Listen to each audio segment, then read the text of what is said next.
Bien, buenos días nuevamente, hermanos, hermanas.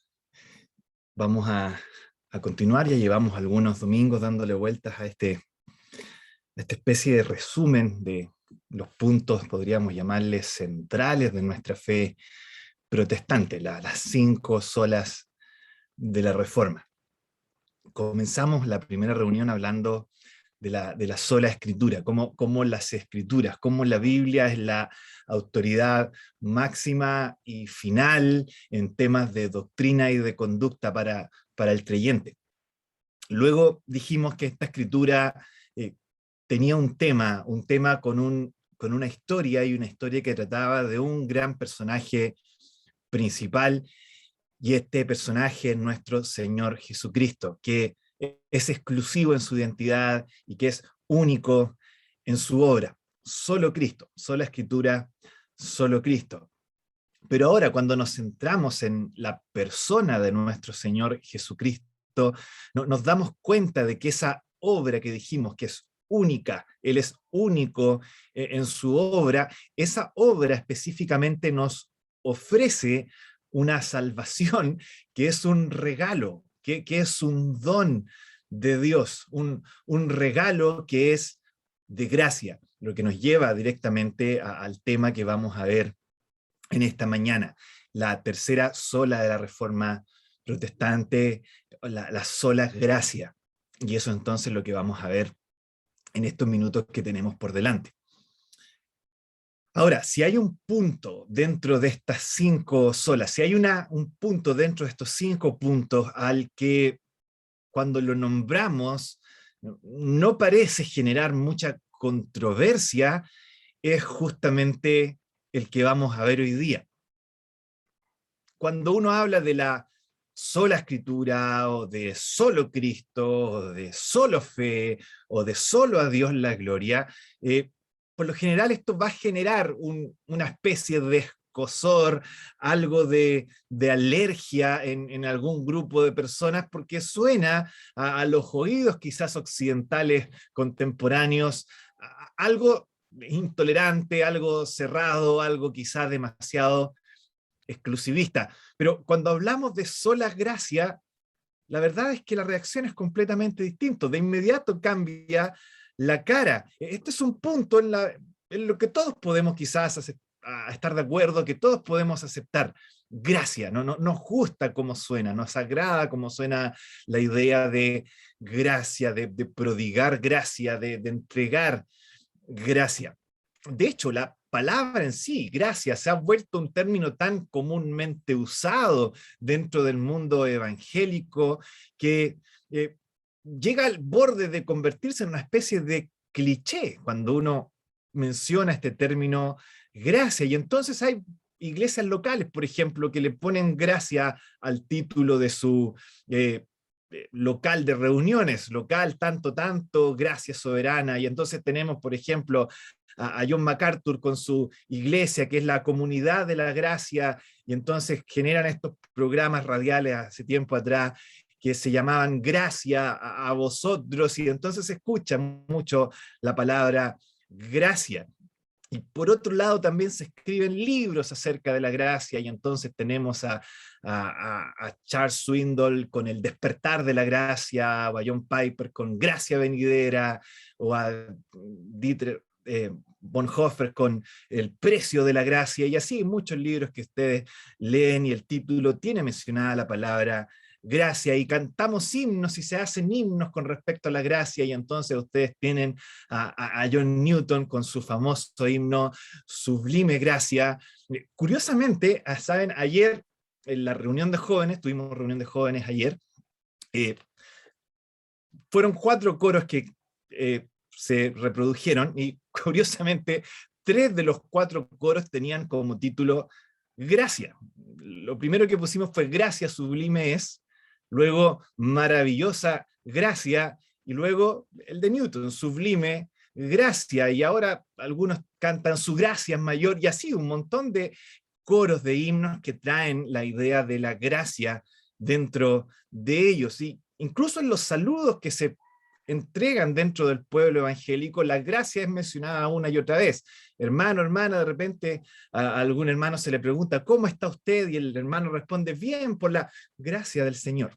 Y a veces como que se menciona esta palabra y ahí está y se usa está tan impregnado en nuestro vocabulario el término gracia, que a veces lo mencionamos y no tenemos mucha noción de qué es lo que estamos diciendo. El lenguaje de la gracia, la verdad es que se usa de una manera bastante automática, y cuando hablamos de gracia finalmente no terminamos diciendo mucho. Y cuando hablamos de que la salvación es por gracia, a veces no impresiona de la manera que a lo mejor debería impresionar en otro tiempo, porque estamos tan acostumbrados a escucharlo que no entrega, no comunica mucho, en verdad.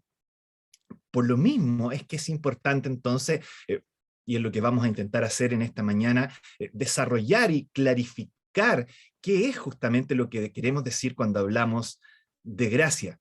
Y cuando entendemos, el hecho de entender de qué se trata el concepto de gracia es lo que finalmente hace toda la diferencia. Nos preguntamos entonces, ¿qué es la gracia? ¿Es una especie de disposición favorable, incondicional de Dios, una especie de sentimentalismo divino donde se pasa por alto el pecado, donde aquí no ha pasado nada, donde metemos todo debajo de la alfombra, donde hacemos vista gorda, donde Dios es una especie de abuelo que le guiña el ojo al nieto que acaba de hacer alguna maldad, una especie de pase libre para hacer lo que queramos, porque después de todo Dios es un Dios de gracia y nos va a perdonar? De eso se trata la gracia de Dios. Bueno, hoy vamos a ver con más detalle a qué nos referimos cuando hablamos de gracia y qué es lo que queremos decir específicamente cuando decimos que la salvación es por sola gracia. Y desde ya les adelanto, puedo adelantarles que la gracia claramente es mucho más que un capricho divino o una especie de rendición sin condiciones ante la rebelión del hombre. Es mucho, mucho, mucho más que eso, y eso la hace extraordinaria, de hecho. Entonces, quiero que hablemos, en los minutos que tenemos por delante, de la gracia relacionada con tres grandes temas que nos van a ayudar a clarificar qué es lo que queremos decir. Primero vamos a hablar, entonces, vamos a hablar de tres temas que se relacionan con la gracia. Primero vamos a hablar del pecado y la gracia. Eso es lo primero que vamos a relacionar, el pecado y la gracia. En segundo lugar, vamos a hablar de la santidad y la gracia. Eso es lo segundo que vamos a tomar. Y tercero, vamos a mencionar y vamos a relacionar a Cristo y la gracia. Y eso es entonces lo que quiero que compartamos en esta mañana. Vamos a hablar del pecado y la gracia, de la santidad y la gracia, y finalmente de Cristo y la gracia. Vamos a lo primero, vamos a cómo se relaciona el pecado con la gracia, y aquí les invito a que abran sus Biblias y me acompañen a leer en la carta del apóstol Pablo a Efesios. Vamos a leer en Efesios capítulo 2, un pasaje probablemente muy conocido. Vamos a leer en Efesios capítulo 2, versículos 4 y 5. Vamos a ver entonces qué nos dice la palabra del Señor. Efesios capítulo 2, versículos 4 y 5. Dice así las Escrituras. Versículo 4. Pero Dios, que es rico en misericordia, por su gran amor con que nos amó, aun estando nosotros muertos en pecados, nos dio vida juntamente con Cristo. Por gracia sois salvos. Y entonces Pablo, en este párrafo que tenemos acá adelante, toma este acto de Dios de darnos vida cuando estábamos muertos en pecado, y cataloga toda esta acción divina en una sola frase que, si ustedes se fijan acá, está entre paréntesis y se refiere justamente a la gracia. Entonces, este acto de que estamos muertos en pecados y Dios nos da vida, podría resumirse en esta frase: por gracia sois salvos. De aquí es entonces donde encontramos el primer punto que quiero mencionarles y resaltar en esta mañana. La gracia de Dios se encuentra muy conectada en una relación estrecha con el pecado del hombre, la gracia de Dios, el pecado del hombre. Hay una estrecha conexión entre ambos temas. Lo que quiero mencionar, lo primero que quiero aclarar con esto, es que si ustedes lo piensan, la gracia de Dios no es un atributo divino que funcione de la misma manera que la omnipotencia de Dios, o la santidad de Dios, o la gloria de Dios. Es un atributo de Dios, por supuesto que sí, pero no funciona de la misma manera que estas otras cualidades de Dios. ¿Por qué? Porque la gracia es una respuesta específica a la condición del hombre, específicamente su condición rebelde y caída. La gracia de Dios está conectada a nuestra condición caída. Explicado de otra manera, si el mundo, si el universo no hubiese sido creado, Dios seguiría siendo tan omnipotente como es, tan santo como es, y tan glorioso como es, pero si no hubiera universo, no se necesitaría hablar de la gracia de Dios. No sería necesario, porque no habría lugar donde esto se expresara. Pero el universo sí ha sido creado, y Dios se manifiesta en una relación hacia sus criaturas caídas, que es una relación de gracia. La gracia, entonces, no es simplemente una especie de sentimentalismo divino, está íntimamente conectada con una tragedia, asume una tragedia, se manifiesta precisamente porque el mundo no es como debería ser, está conectada con el pecado, y por lo mismo, para entender la gracia, es importante también que entendamos de qué se trata el pecado. Se conectan ambas cosas, y se conectan de la siguiente manera. Si el pecado no es la gran cosa, así es como entendemos la gracia, si el pecado no se trata de la gran cosa, entonces la gracia tampoco es una gran cosa. Pero si el pecado es algo profundo, entonces la gracia efectivamente es algo increíblemente profunda. Y de un principio, saben, hermanos, las escrituras se encargan de mostrarnos justamente que el pecado es algo profundo, y que por lo tanto la gracia conectada a él es algo extremadamente profundo también. Piensen desde el principio cómo se manifiesta esto. Dios, después del pecado, de la caída del hombre, vistiendo a Adán y Eva con pieles para cubrir su desnudez y su vergüenza. Ahora, imagínense por un momento el impacto. Adán y Eva se cubrieron, porque estaban avergonzados por su desnudez, se cubrieron con hojas de algún lugar que sacaron, y por lo tanto, quizás no fue algo que les costó mucho hacer, ¿verdad? Sacar una hoja de ciertos árboles, tratar de tejerlas entre medio para cubrirse, no es algo que requiera algo mayormente crudo.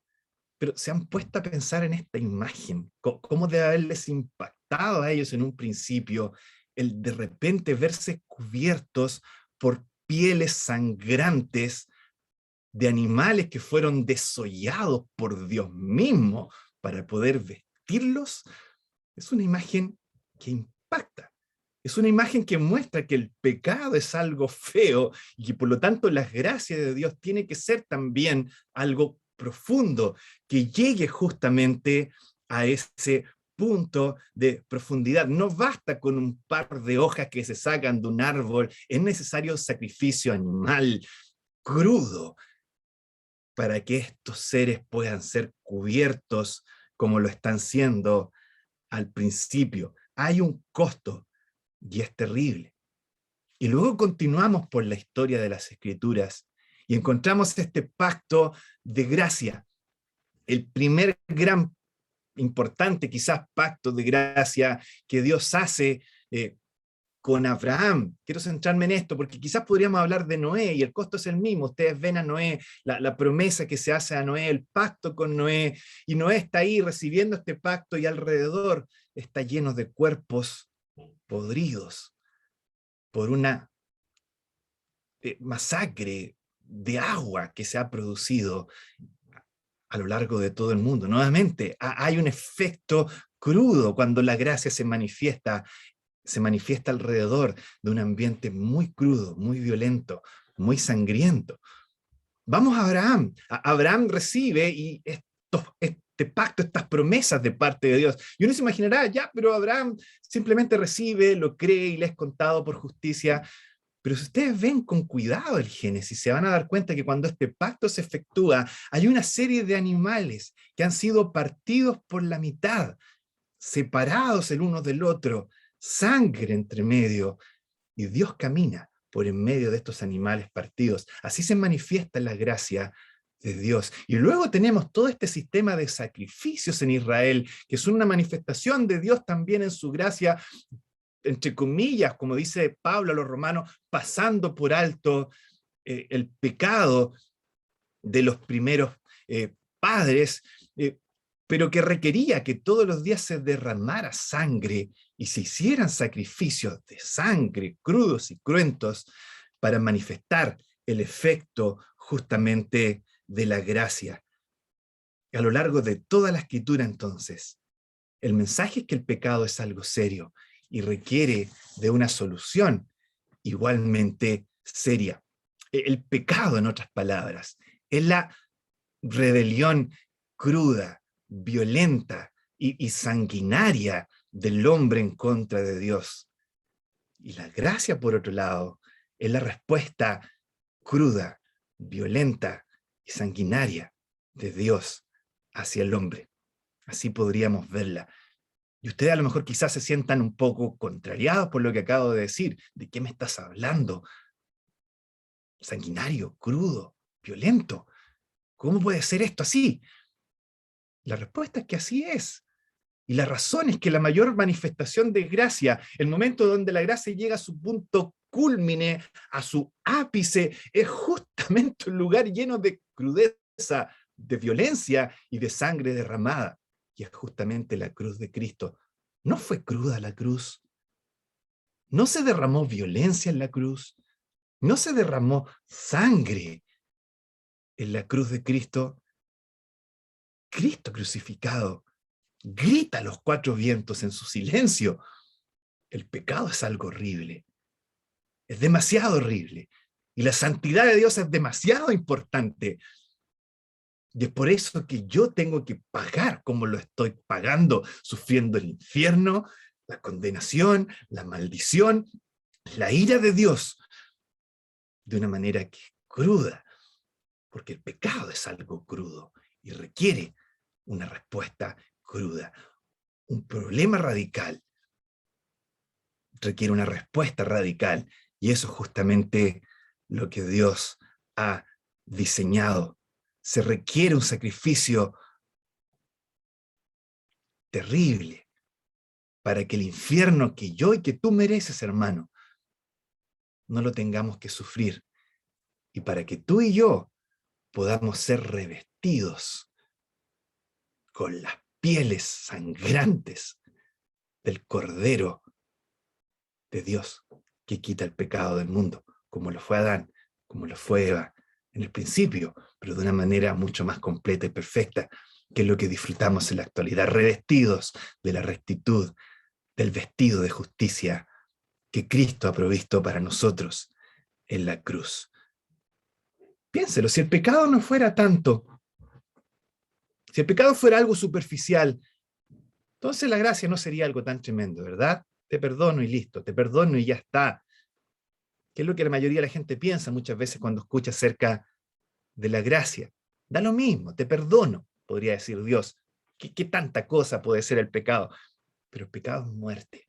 Eso es lo que nos muestra Efesios en el pasaje que acabamos de leer. Estamos muertos en pecado. No estamos manchados solamente, no estamos enfermos solamente, estamos muertos en pecado. Por lo tanto, una muerte en pecado requiere la muerte de nuestro Salvador, su resurrección para que así nos arrastre también a nosotros a la vida. Y eso es lo que la gracia justamente es hecho. Un problema radical requiere una solución radical, y la gracia es la solución radical de Dios al problema del pecado. ¿Se dan cuenta cómo la gracia, como concepto, cambia cuando lo vemos bíblicamente relacionado a estos otros conceptos como el pecado? ya no es algo rosado, de arcoíris y de cosas superficiales. Estamos hablando de algo serio. El pecado le da muchas veces, al entender bien cómo se relaciona con la gracia, seriedad a lo que estamos hablando. La gracia es algo serio, es algo profundo, es algo solemne. Pero hay más. Vamos ahora a nuestro segundo punto. Hablamos acerca de cómo el pecado se relaciona con la gracia. Veamos ahora cómo la santidad se relaciona con la gracia. Les invito ahora a que avancemos un poco más en nuestras Biblias y vayamos a la epístola escrita a Tito. Vamos a Tito capítulo 2 también. Vamos a leer otro versículo muy conocido, Tito capítulo 2, versículos 11 y 12. ¿Qué dice la palabra del Señor? Versículo 11, Tito 2, 11. Porque la gracia de Dios, aquí está nuevamente nuestro tema, porque la gracia de Dios se ha manifestado para salvación a todos los hombres, enseñándonos que renunciando a la impiedad y a los deseos mundanos, vivamos en este siglo sobria, justa y piadosamente. Entonces, hay un problema con esta visión de la gracia como una especie de disposición benigna simplemente de Dios y que lo único que hace es pasar por alto el pecado. Y es un problema que no es explícitamente o exclusivamente nuestro. Es una especie de confusión que se da desde el principio. Por algo, Pablo a los romanos, en el capítulo 6, al comenzar el capítulo 6, les pregunta, ¿pecaremos pues para que la gracia abunde? Esto exige que haya una especie de confusión al respecto. ¿Perseveraremos en el pecado para que la gracia abunde? Si la gracia simplemente es el perdón de Dios, la benignidad de Dios hacia quien no lo merece, entonces pequemos más para que haya más gracia, que es lo que se tendía a decir en ese tiempo. Bueno, el pasaje que acabamos de leer es la respuesta, quizás indirecta, a la pregunta que hace Pablo en Romanos 6. La gracia de Dios, nos dice Pablo en este pasaje, no es solamente la disposición favorable de Dios, es un poder que transforma. No es una disposición favorable solamente, es un poder que transforma. Pablo dice acá que cuando se manifiesta, cuando la gracia se manifiesta, te lleva a ciertos resultados. Dice el versículo 12, te lleva a renunciar a la impiedad, te lleva a renunciar a los deseos mundanos, te lleva a vivir una vida sobria, justa y piadosa. En otras palabras, la gracia no es un chip libre para vivir como queramos, la gracia es el poder para vivir como Dios quiere que vivamos. Lo repito, la gracia de Dios no es chip libre para vivir como queramos, es el poder de Dios para vivir como Dios quiere que vivamos. Eso es la gracia. Y en ese sentido, la gracia de Dios no solo es suficiente para salvar al pecador, que eso todos lo sabemos y lo agradecemos, los que somos creyentes, sino también es suficiente para santificar al que ya ha sido salvo, que es lo que nos está mostrando Pablo en este pasaje que tenemos acá. Y saben, aquí también se conecta esto con lo que acabamos de ver en el punto anterior. Cómo se relaciona la gracia con el pecado también tiene que ver con cómo se relaciona la santidad con el pecado. Porque si ustedes lo piensan, el hecho de cómo el pecado nos afecta va a tener conexión con cómo Dios nos va a quitar ese pecado de en medio.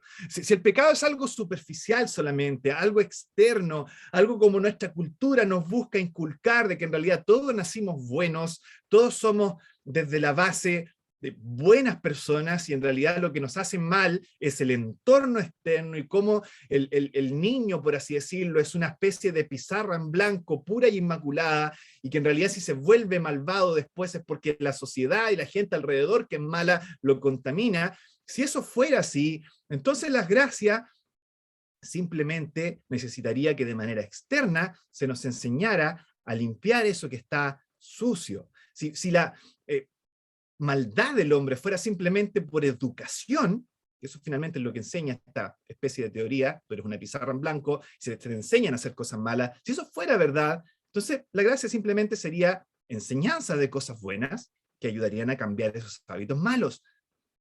Pero no, el pecado es mucho más profundo. El pecado es algo que nos hace malos desde nuestro nacimiento. Estamos depravados en nuestra naturaleza caída desde el día en que nacemos. Tenemos una naturaleza perversa, pecaminosa y depravada, totalmente depravada. Y por lo tanto, para transformar eso, la gracia tiene que meterse en lo profundo nuestro y transformarnos desde adentro hacia afuera.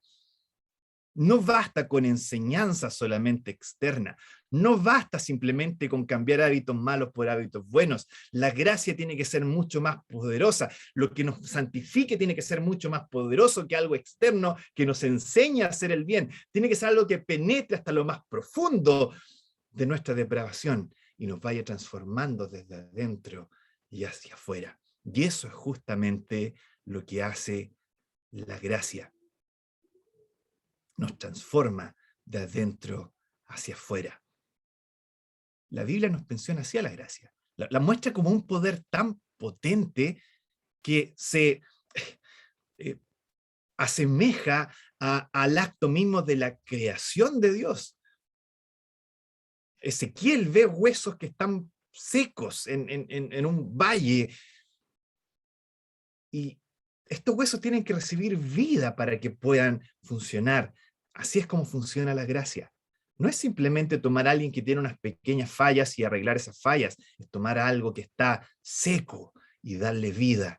De eso se trata la gracia. La gracia es un poder potente. La gracia es el poder suficiente de Dios para resucitar a un muerto y darle vida. Eso fue lo que vimos en Efesios, ¿verdad? Es un poder tan potente que es lo único que nos puede liberar de las garras del poder más potente que hay en el mundo. El poder tirano, las garras tiranas del pecado mismo.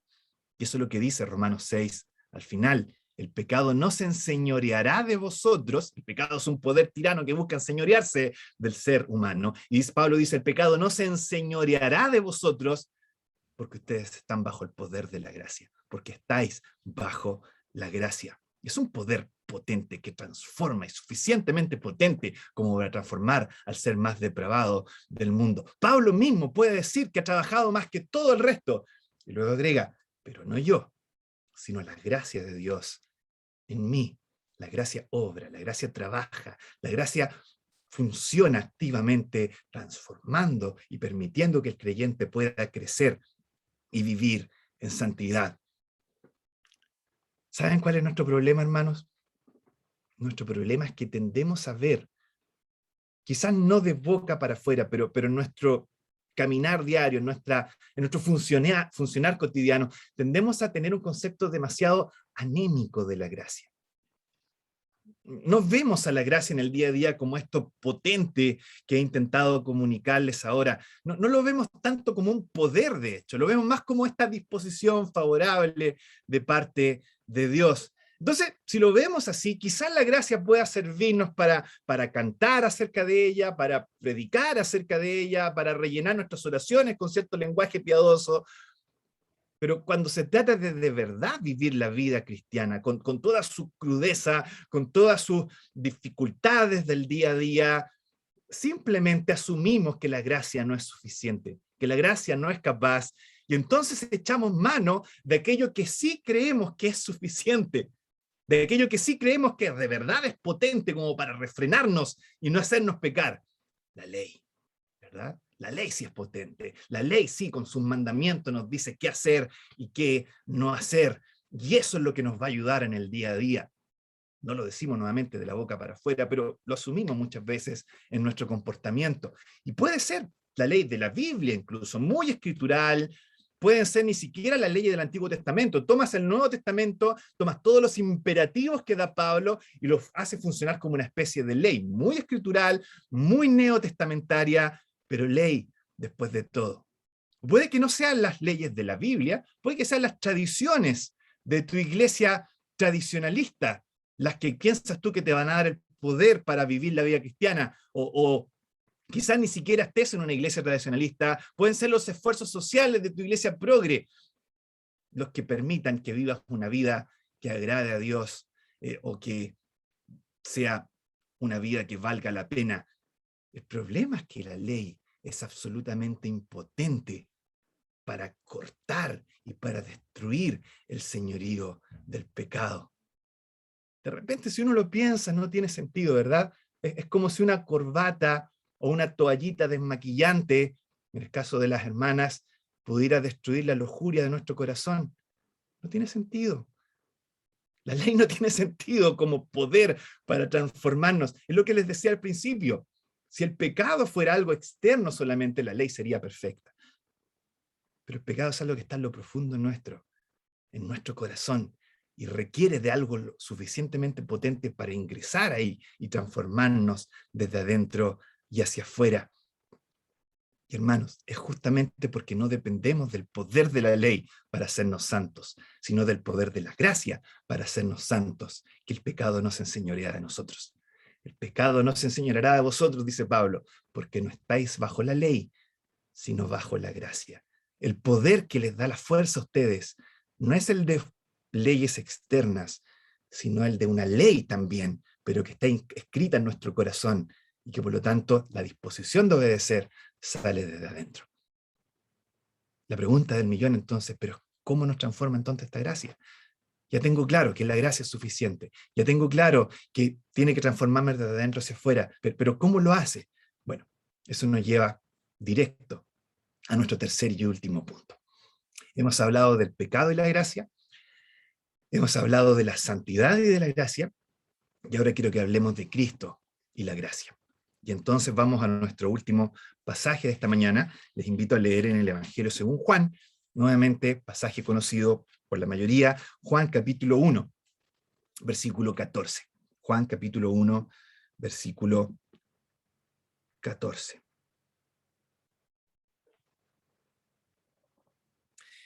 Y aquel verbo, está hablando de nuestro Salvador, y aquel verbo fue hecho carne y habitó entre nosotros, y vimos su gloria, gloria como del unigénito del Padre. Y aquí viene, lleno de gracia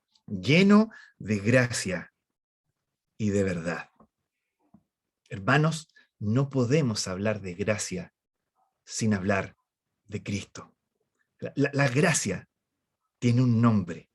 El Verbo se hizo carne y vimos su gloria, lleno de gracia y de verdad. La gracia no es un concepto abstracto del que hablemos de la gracia de acá, de la gracia de allá, de un sentimiento favorable de Dios, la gracia de Dios que se manifiesta como algo generalizado. No, es una acción concreta.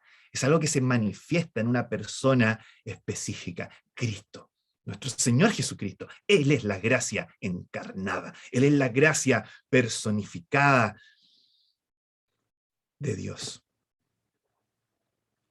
Pensar en la gracia es pensar en Cristo. Y esto hace toda la diferencia. Es por eso, hermanos, que el hablar acerca de la gracia no puede ser el equivalente teológico a el ciclo de Krebs o la segunda ley de la termodinámica o la fórmula química del formaldehído.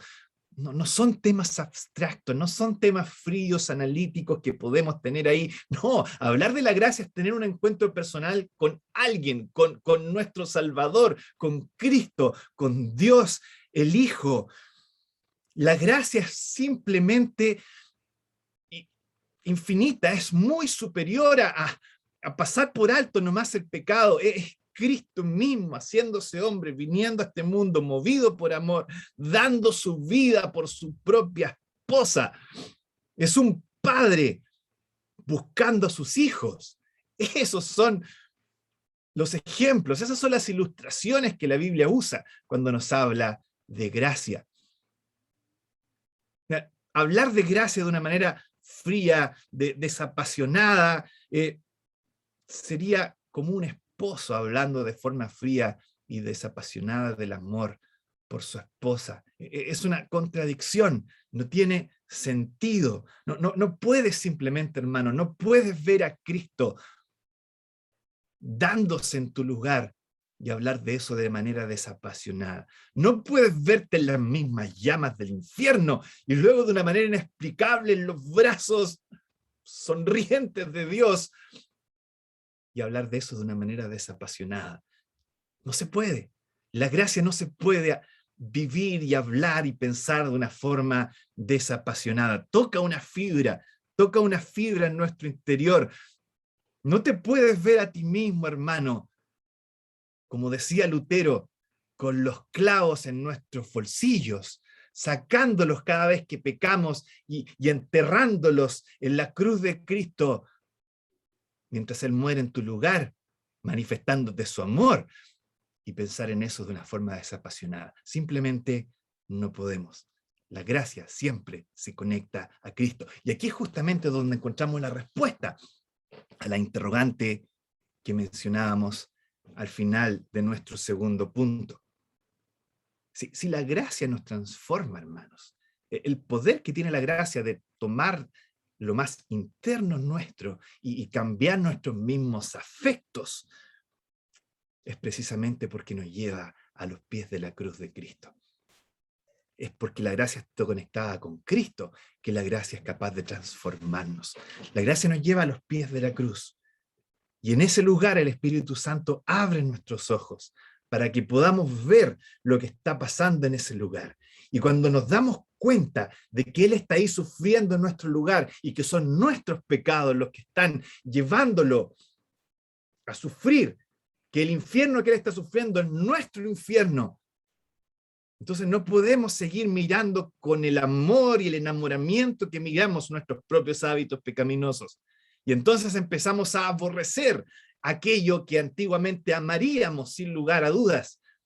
Y nuestros afectos empiezan a ser transformados, ¿verdad? Y entonces lo que antes haríamos sin dudar, ahora simplemente a los pies de la cruz no podemos seguir haciéndolo. Porque hay alguien ahí que nos ama y al que nosotros amamos, que está sufriendo por eso, y no podemos seguir haciéndolo mientras estamos viéndolo a Él ahí. Es cuando estamos a los pies de la cruz que la gratitud fluye también de nuestro corazón. Y entonces aquello que quizás no hubiéramos jamás pensado en hacer alguna vez, ahora sí lo pensamos y lo hacemos incluso de manera espontánea, o a lo mejor por mandato, pero lo hacemos porque sabemos que Él lo merece, que lo vamos a hacer por gratitud a lo que Él ha hecho a nuestro favor. Así es como nos transforma la gracia. Lo que amábamos, ya no lo amamos, porque tenemos un amor más grande. Y entonces empezamos a amar lo que antes aborrecíamos, y empezamos a aborrecer lo que antes amábamos. Y de esa manera entonces somos transformados por la gracia de Dios. Así es como Cristo y la gracia se conectan para transformarnos más y más a su misma imagen. Entonces, ya buscando de alguna manera ir cerrando esta reunión. Al principio hablábamos de cómo la gracia impregna nuestra realidad como iglesias evangélicas, como locales tienen títulos de gracia, como hay elementos radiales que hablan de la gracia y cómo hay himnos de la gracia y cómo hablamos de la gracia. Y la pregunta que quiero terminar haciendo, luego de todo aquello que hemos visto hoy día, del pecado, de la santidad, de Cristo y cómo esto se correlaciona con la gracia, a la luz de todo esto que hemos visto, la pregunta que quiero que hagamos ahora es, ¿cómo se ve una iglesia realmente impregnada de gracia bíblica? Claramente es más que simplemente ponerle el nombre de la iglesia, alguna referencia a la gracia, o de hablar de la gracia, o de cantar de la gracia, cosas que están bien hacerlas, la verdad es que no estoy diciendo que eso sea malo, pero la pregunta es cómo se ve ahora una iglesia que está impregnada por este concepto bíblico de la gracia.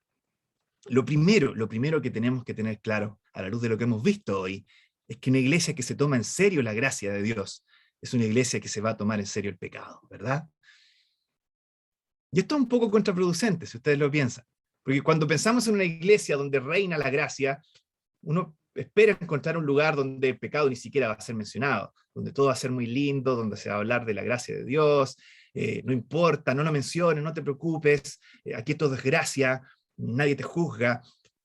Pero no, una iglesia que está impregnada por una gracia bíblica es una iglesia que va a tomarse en serio el pecado, que no va a tener miedo de llamar al pecado por su nombre, que no va a tener miedo de decir las cosas como son y de tomar acciones al respecto, porque sabe que así como el pecado es feo, la gracia de Dios es radicalmente hermosa y puede también hacer algo al respecto. Es una iglesia que va a actuar en consecuencia y va a tomar al pecado y lo va a llamar por su nombre.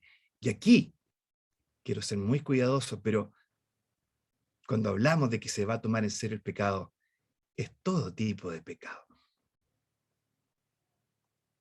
Muchas veces,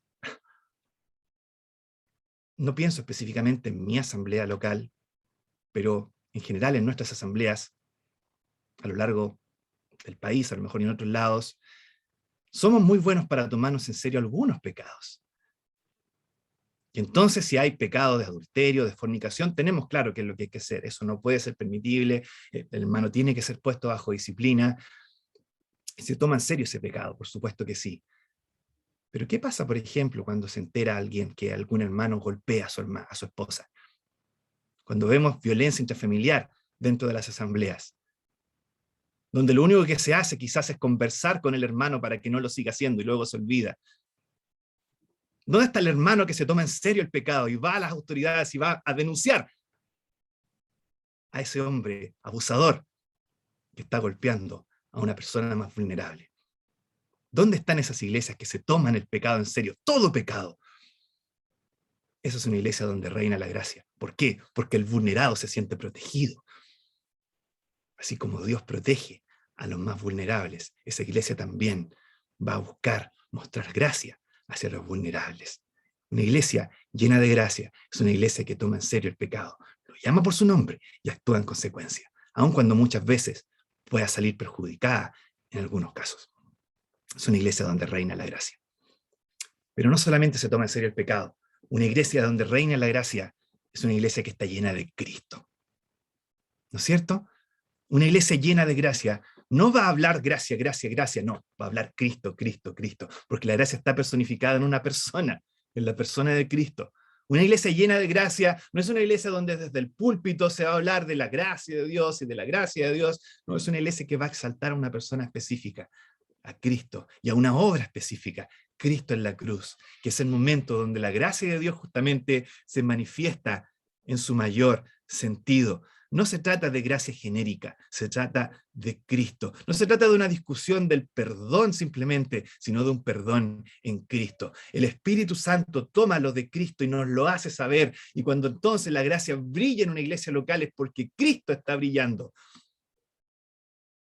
Dios quiera que seamos ese tipo de iglesia, donde el pecado es tratado con seriedad, pero donde lo que reina y lo que gobierna nuestros pensamientos es la persona de Jesús, nuestro Señor Jesucristo, donde Él es exaltado, donde Él es puesto en alto, donde el celo por Él, donde nuestro amor por Él nos toca una fibra y nos lleva a hacer ciertas cosas, a no hacer otras, y a estar todos juntos trabajando por amor, por pasión y por celo, por aquel que nos ha dado tan, tan, tan gran regalo de gracia como el que disfrutamos en la actualidad. Esa es una iglesia llena de gracia. Así es como se entiende la gracia bíblicamente.